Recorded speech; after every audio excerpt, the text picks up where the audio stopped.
welcome to what Indy 500 fans would like to call Carb Day. But today we call it Final Practice. For the Daytona 500, the final chance to make the adjustments you need if you want to have a chance at winning the Harley J. Earl Trophy this Sunday. The final time we see all these drivers out on track practice sessions. Tomorrow they will be going all out racing. And today we are seeing temperatures just as we saw yesterday. 90-degree temps. Expect the speeds and times to be the same. How will it be for race day tomorrow? Tomorrow we're expected to just cool down to just by a degree or something. But with the 42 car pack, expect a lot faster speeds and quicker times. I'm Maurice Kell. Hope you all are doing well. Yesterday's practice session saw Nathan Stapleton at the fastest. In fact, we saw so many drivers, except for I believe 8 of them, hit 47-second times. The other ones hit 48 and decided to play it safe. For 15-minute final practice session until tomorrow's big show, which is set for a green flag time of, I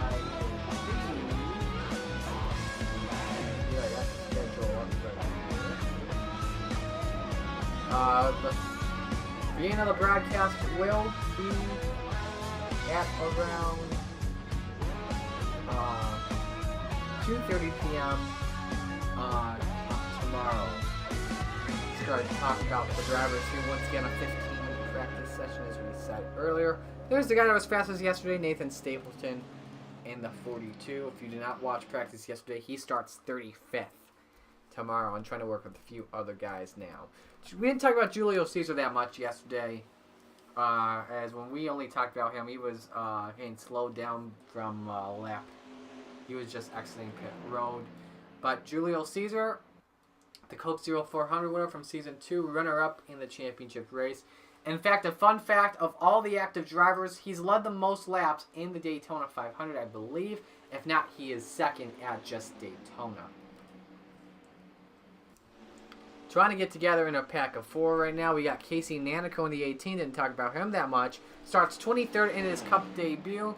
And just a few spots ahead of him, it's going to be C.J. Williams, the 43, also making his Cup debut. He starts in 15th. I think, in my opinion, to go on board with the 95 of Julio Cesar, this is the toughest part of practice. If you're the first one out, you could get caught up by all that slow traffic and lose the draft, or maybe even gain a few friends along the way. And it could cause a wreck. Luckily, we have not seen that yet in practice sessions. No one has had to start from their backup car, but we've seen a few slow guys here trying to get some fast laps together. This is what I think, in my opinion, this is what causes the big packs we usually see at the moment. Cesar stands the quickest, a 49.217. The fellow Toyota driver of Nanico with a 48.339. Tyler Marco now jumping to the top with a 48.343. This is an 8-car pack he is in. Let's talk about the 15 of Marco. Starts 26 in his Cup debut with Premium Motorsports in the number 15. He's with Eric Monaco, Colin Denton, Nathan Stapleton, Cody Smart, Steve Morgan, Christian Vargas, and Mitchell Collins. So some teamwork here with the 19 and the 20. Josh Patterson standing second quickest. This, I think, is the biggest pack right here. 9 drivers. It's almost 11 if you could include Andrews and Brown in this pack.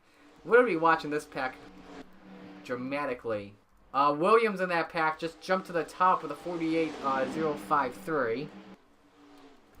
Some team orders here. We got the 18 and the 11 working together. You've got the 9 and the 48 working together. I mean, you could include the 95 as part of that 18 and 11 group.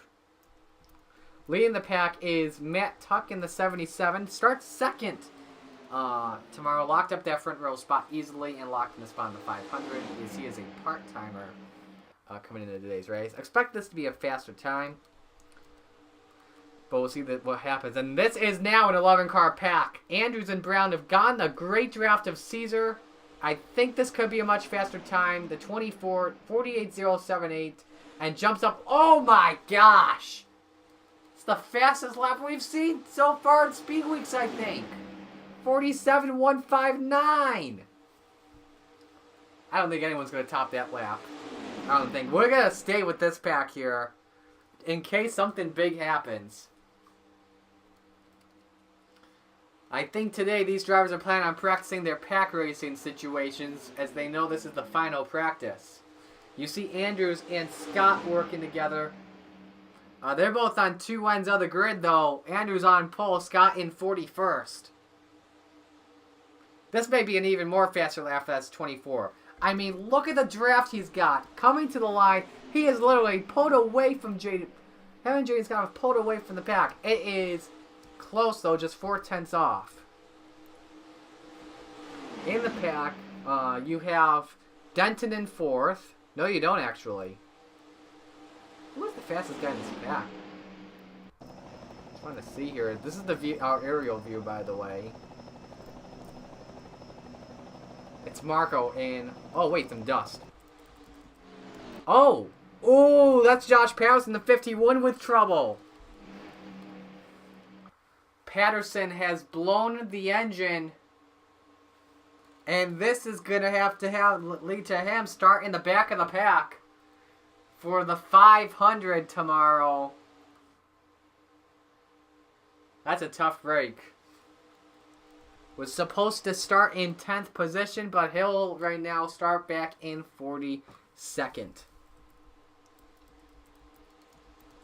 Looking at this pack though, you got some fast guys too. You got fastest guy in this pack, I believe, is Christian Russell in the 37. 7th quick is a 47.571. Christian starts 25th. Also in this pack, his teammate Carter Friesen in the 47 starts 39th. Benny Watson, who starts in 11th. Hale Jarvin and Alonso in the 14.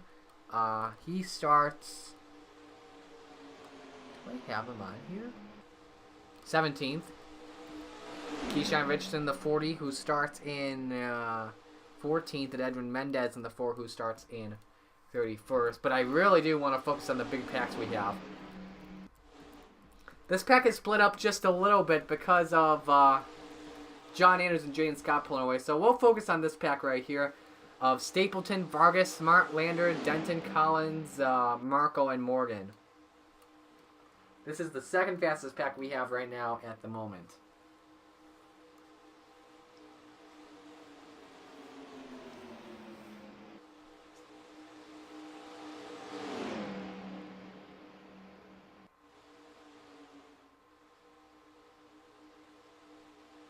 Smart's going to drop off and head to pit road.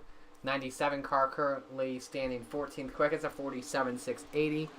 And Cody starts in 34th tomorrow. Pack is broken up just a little bit. Look at the pack right here as they cross the line. Led by Justin Knight in the 21. The Duo 1 winner, but now he's stuck in the middle.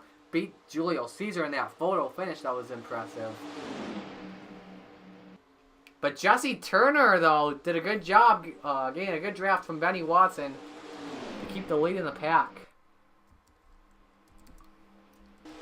That's what that looks like. We got a single file pack working right here in case that has to happen later on in Speed Weeks. We saw that in Season 1 of the Daytona 500. Who's still up? Yeah, he is. Got Mouser with me. For those that did not watch the first ever Daytona 500, we had a 3-car train breakaway after lap traffic. None of them decided to make moves whatsoever. And that's how Joshua Nichols got the win. Hale Jarvin Alonso in the 14, who starts 17th in his Cup debut. A fun fact, by the way, he holds the closest finish in NOFSRL history from the Truck Series when he drove the number 9 for Kyle Busch Motorsports. 1/1000th of a second. Daytona has breeded close finishes in the past. In fact, the first ever DirecTV Fall Series race had the closest finish for a year and a half, I want to say. I can't... Uh-oh. I think practice just ended. Let's see here. Yep, practice just ended. They call it practice for rain. Let's just say that. Yeah, we're just going to call it there. Fastest guy is John Anders in the 24. I don't think anyone was going to top that time anyway. So yeah, that's gonna end practice just a little bit early, unfortunately. But yeah, Daytona 500 is tomorrow. We'll see you guys then. At 2:30 p.m. Take care, guys.